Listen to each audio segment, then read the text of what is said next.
السلام علیکم ورحمۃ اللہ وبرکاتہ نحمدہ ونصلی علی رسولہ الکریم اما بعد۔ معزز سامعین اکرام، ہمارا آج کا عنوان ہے اشعار حسنہ کی تحسین اور اس کی اجازت، یعنی شعر گوئی کرنا اسلام میں کیسا ہے۔ اس کو سیدی شیخ الاسلام بانی جامع نظامی علیہ الرحمۃ والرضوان نے دلائل کے ذریعے سے انوار احمدی میں اس کی وضاحت فرمائی ہے۔ چنانچہ دور جاہلیت سے ہی شعر گوئی کا سلسلہ جاری تھا اور دور اسلام میں بھی شعر گوئی کی جانے لگی، اور آج بھی حضور صلی اللہ علیہ وسلم کی شان میں اشعار کہے جاتے ہیں۔ معزز سامعین اکرام، مواہب لدنیہ اور اس کی شرح زرقانی کی ایک روایت ہے جس کو حضرت انس رضی اللہ تعالیٰ عنہ روایت کرتے ہیں۔ اس روایت کو حضور شیخ الاسلام بانی جامع نظامی علیہ الرحمۃ والرضوان نے اپنی کتاب انوار احمدی میں ذکر فرمائی ہے۔ اس میں یہ ہے کہ حضور صلی اللہ علیہ وسلم قضاء عمرہ کرنے کے لیے مکہ معظمہ میں داخل ہوئے، اور اس وقت کی حالت یہ تھی کہ ابن رواحہ رضی اللہ تعالیٰ عنہ حضور صلی اللہ علیہ وسلم کے آگے آگے جاتے تھے، اور یہ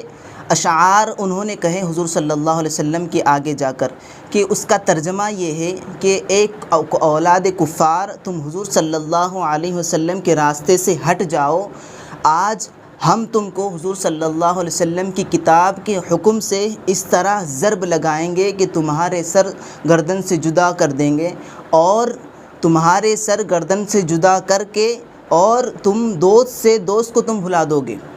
اس طرح کے اشعار ابن رواحہ رضی اللہ تعالیٰ عنہ نے کہیں۔ یہ دیکھ کر حضرت عمر رضی اللہ تعالیٰ عنہ نے ابن رواحہ رضی اللہ تعالیٰ عنہ سے کہا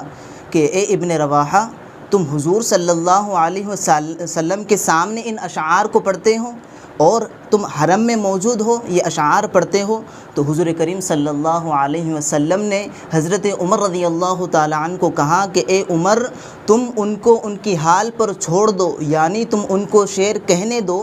کیونکہ ان کا شعر کہنا کافروں کے دل میں تیر سے زیادہ اثر انداز کرتا ہے۔ یعنی تیر اگر ہم چلائیں گے تو جتنی تیزی کے ساتھ وہ انسان کے سینے کو پار کر دیتا ہے، تو اسی طرح ابن رواحہ رضی اللہ تعالیٰ عنہ کے اشعار جو کہ حضور کریم صلی اللہ علیہ وسلم کے شان میں ہیں، اس سے بھی زیادہ تیز جا کر کفاروں کے دلوں میں لگتے تھے۔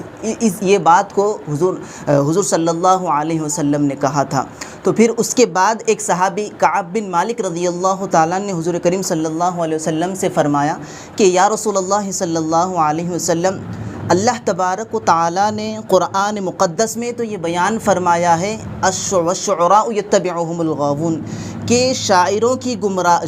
کی پیروی گمراہ کرتی ہے۔ تو اس کا کیا مطلب ہوا؟ تو حضور کریم صلی اللہ علیہ وسلم نے ارشاد فرمایا کہ ان المؤمن یجاہد بالسیف ولسانہ۔ تو حضور صلی اللہ علیہ وسلم نے ان کے جواب میں کہا کہ بے شک مؤمن جو ہوتا ہے وہ اپنی تلوار اور اپنی زبان سے جہاد کرتا ہے۔ یعنی حضور کریم صلی اللہ علیہ وسلم کی شان میں جو کوئی بھی گستاخی کرتا تھا تو صحابہ اکرام رضی اللہ تعالیٰ عنہم اجمعین اشعار کے ذریعے سے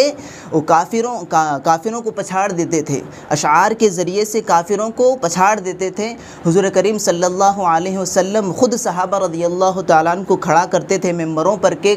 جو بھی کافر گستاخی کرتا تو حضور کریم صلی اللہ علیہ وسلم صحابہ کو کھڑے کر دیتے تھے کہ تم میری شان میں اشعار کہو، تم اسلام کی خوبی میں اشعار کہو، تاکہ ان کافروں کا دل چھلنی ہو جائے۔ تو معزز سامعین اکرام،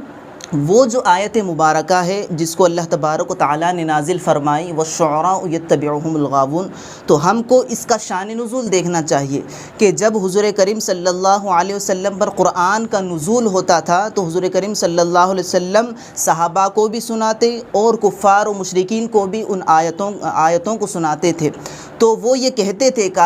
کفار مکہ یہ کہتے تھے کہ یہ جو قرآن ہے وہ حضور کریم صلی اللہ علیہ وسلم کا کلام ہے، نعوذ باللہ، حالانکہ یہ حضور صلی اللہ علیہ وسلم کا کلام نہیں ہے بلکہ کلام الہی ہے جو اللہ تبارک و تعالیٰ نے حضور صلی اللہ علیہ وسلم پر نازل فرمائی ہے۔ تو کفار مکہ جو ہے حضور صلی اللہ علیہ وسلم کو شاعر کہتے تھے اور قرآن مقدس کو ان کے اشعار کہتے تھے۔ تو ان کی تردید کرنے کے لیے کہ وہ حضور صلی اللہ علیہ وسلم کی تردید کرنے کے لیے وہ کہتے تھے کہ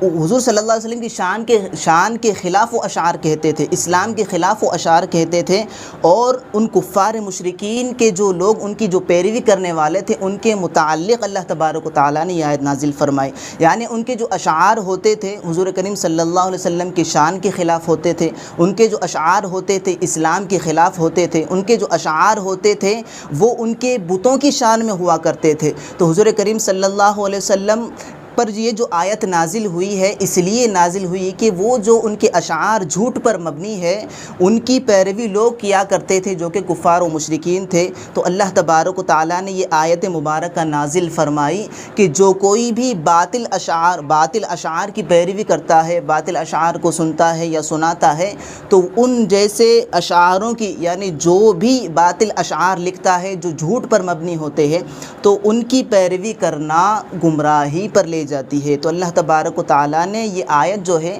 کافروں کے متعلق نازل فرمائی ہے۔ تو معزز سامعین اکرام، حضور شیخ الاسلام بانی جامع نظام علیہ الرحمۃ والرضوان نے یہاں پر اس بات کی وضاحت فرما دی کہ جو اشعار حضور صلی اللہ علیہ وسلم کی شان میں ہو، اسلام کی خوبیاں بیان کرنے میں ہو تو ویسے اشعار جائز ہے، کسی کی مدحت بیان کرنے میں ہو جس میں سچائی ہو ویسے اشعار کہنا جائز ہے، اور جن اشعار میں جھوٹ ہو، کذب ہو ویسے اشعار کہنا اسلام میں ناجائز ہے۔ اور حضور صلی اللہ علیہ وسلم نے اس کی اجازت مرحمت فرمائی ہے کہ جو اسلام پر مبنی شعر ہوتے ہیں، یعنی جو اسلام کی خوبیاں بیان کیے جاتے ہیں جن اشعار میں، ویسے اشعار کہنا درست ہے، اور اس کی وجہ سے کافروں کی دل چھلنی ہوا کرتے تھے۔ تو معزز سامعین اکرام،